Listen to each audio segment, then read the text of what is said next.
Maganda itong bills na pinipresent mo ngayon, lalo na itong Simplified Government Aid Access at saka itong Anti-Discrimination in the Delivery of Social Protection Program. I think you are talking from experience, Mr. Chair, kasi nung nakarang election, kasama kaya tayo ron, may tupad kayo, meron kayong AIX. Hindi lahat nabibigyan no? Nung kinuwento ko po yung lahat po ng mga binibigay na ayuda ng ating pamahalaan, magsimula po kayo sa 4Ps.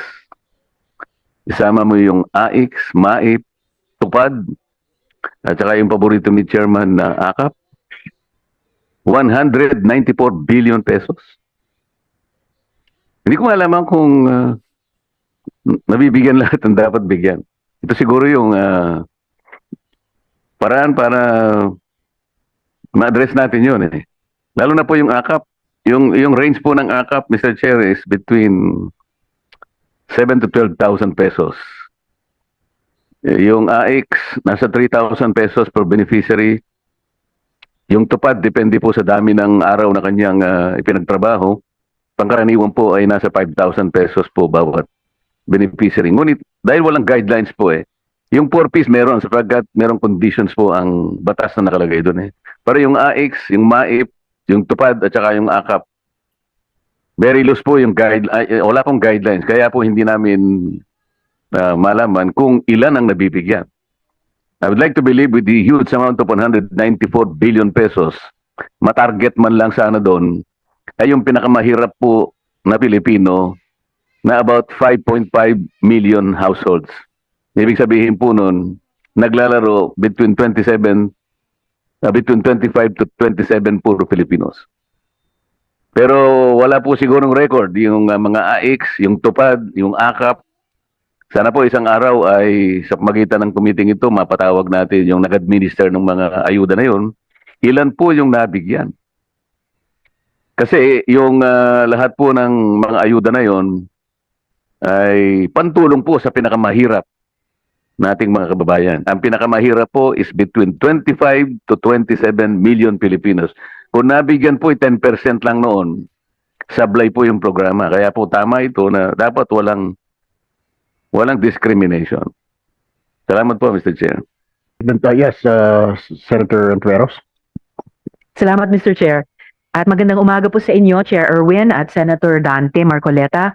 At sa lahat po ng kasama natin sa hearing ngayong araw, lalo na ang mga senior citizens na kasama po natin ngayon o di kaya po ay nanonood sa live stream. Mr. Chair, mga kasama, marami sa atin sa hearing na ito ay suki na ng mga botika. Pero ang masakit na katotohanan ay ito. Hindi lahat sa ating mga seniors ay may pambili ng gamot. Minsan ang mga lolo't lola natin, mas pinipiling gumastos para sa pagkain, tubig o kuryente kaysa sa gamot na dapat ay pampalakas nila. Ayon sa PSA, aabot sa 11 million na ang senior citizens sa ating bansa. At karamihan sa kanila may iniindang sakit na panghabang buhay ang gamutan, tulad ng hypertension, diabetes, arthritis at iba pa. Kapag birthday ng ating mga lolo at lola, lagi nating hinihiling ang good health at long life para sa kanila. Pero paano natin mapapahaba ang buhay ng ating mga lolo't lola kung wala silang pambili ng kanilang mga gamot? Paano magiging malusog kung walang maintenance med sa health center? O kung hindi man lang natin mabantayan ang kanilang kalusugan at kagalingan? Mr. Chair, this is exactly why I filed Senate Bill number 1204 o the Lingap Gamot at Resistensya Pact para sa nakatatandang Pinoy Act, which is pending referral to this committee. Sa oras na maging batas, hari nawa ang bill ko na iyan, hindi na kailangang mag-alala ang ating mga lolo at lola kung saan kukunin ang pambili ng maintenance dahil magiging libre ito sa lahat ng health centers at partner na butika. Libre rin ang vitamins, libre rin ang supplements. Yan ay mga konkretong solusyon sa matagal ng hinaing ng ating mga senior. Dapat hindi na kailangang mag-alala ang ating mga lolo at lola kung saan nila kukuha o kukunin ang pambili ng gamot. Bahagi rin ng panukalang ito ang pagpapalawak sa guaranteed and accessible medications for outpatient treatment o gamot package ng PhilHealth para makakuha pa rin ng libreng gamot ang ating mga lola at lolo kung sakaling wala ang mga ito sa kanilang mga health center. At bilang dagdag na suporta, Mr. Chair, isinusulong ko pa rin ang Senate Bill number 215, ang Linga para kay Lolo at Lola Act, na magbibigay ng 1,500 pesos buwan-buwan sa lahat ng senior citizens bilang universal social pension. Yan naman ay para may pandagdag sila sa kanilang mga pansariling pangangailangan at panggastos sa kanilang pagtanda. Taking care of the most vulnerable of our society, including our elderly, is a constitutional mandate. Kayo po, mga lolo at lola, ang naunang bumuo ng pamilyang Pilipino. Kayo rin ang dahilan kung paano kami nakarating kung nasaan kami ngayon.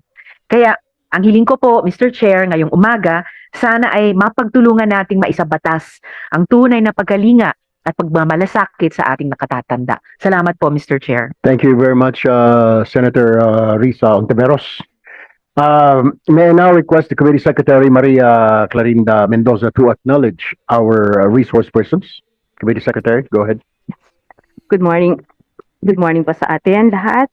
The Committee on Social Justice, Welfare, and Rural Development, together with the Committees on Health and Demography and Finance, would like to acknowledge the following resource persons. From the Department of Social Welfare and Development, we have Undersecretary Alia De Maporo. Morning, ma'am. Together with Assistant Secretary Maritas Maristela.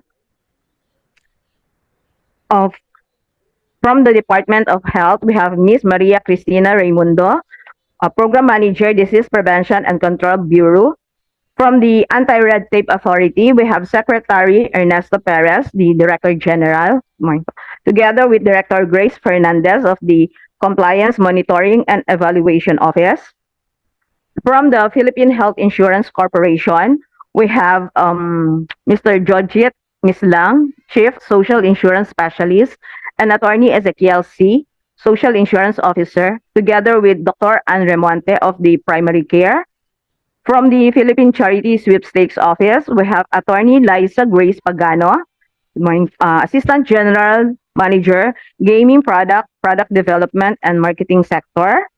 From the National Commission of Senior Citizens, we have Dr. Marie Jane Loreche. Good morning po. She's the Chairperson and Chief Executive Officer.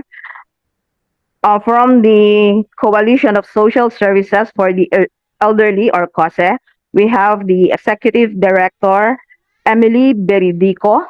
Good morning po.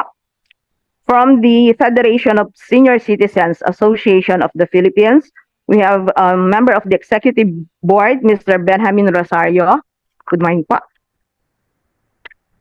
From the Confederation of Older Persons Association of the Philippines, we have its President, Mr. Ronnie Tabaro. Good morning, sir. From the Philippine Association of Social Workers Incorporated, we have Director Cleo Angelo Guevara. From the Department of Budget and Management, we have Director Benjilet Suniga. Is it Benjin? Good morning po. Okay, that is all, Mr. Chair. Thank you.